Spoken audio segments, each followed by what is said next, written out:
Recently, I have come across so many queries about liquid rhinoplasty. तर मग आज काय करूया? Let's try to differentiate between liquid rhinoplasty and surgical rhinoplasty.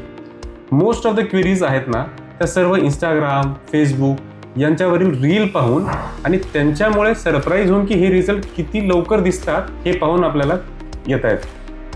तर मी काय करतो, आज आपण डिफरन्शिएट करूया लिक्विड रायनोप्लास्टी काय आणि सर्जिकल रायनोप्लास्टी काय. लिक्विड रायनोप्लास्टी कोणासाठी असते आणि त्याचे लिमिटेशन्स काय आहेत. लिक्विड रायनोप्लास्टी म्हणजे त्याच्या नावामध्येच आहे, लिक्विड म्हणजे आपण काहीतरी लिक्विड यूज करतोय आणि रायनोप्लास्टी म्हणजे नोजमध्ये शेप चेंज करतोय.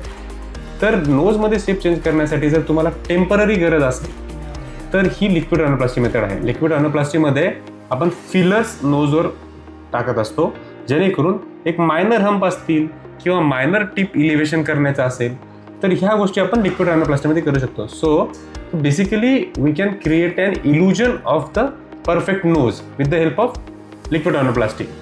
पण हा रिझल्ट हा परमनंट नसतो, हा टेम्पररी रिझल्ट असतो. तो usually 6 month to maximum 1 year राहू शकतो. नंतर जेव्हा फिलर्स डिझॉल्व्ह होतात तेव्हा तुमचा जो डिफेक्ट आहे तो परत दिसायला लागतो. So then there is a need of permanent rhinoplasty और सर्जिकल रायनोप्लास्टी. जर तुमच्यामध्ये खूप जास्त क्रुकेड नोज असेल किंवा नेझल डिफॉर्मिटी खूप जास्त असेल किंवा नेझल बेस ब्रॉड असेल तर हे सर्व पॉईंट्स ॲड्रेस करण्यासाठी लिक्विड रायनोप्लास्टी इनफ नाही आहे. सो लिक्विड रायनोप्लास्टी तुमच्या शेपमध्ये मायनर ट्विक्स करू शकते, पण सर्जिकल रायनोप्लास्टी जी आहे ती मेजर डिफरन्स करू शकते आणि परमनंट डिफरन्स करू शकते.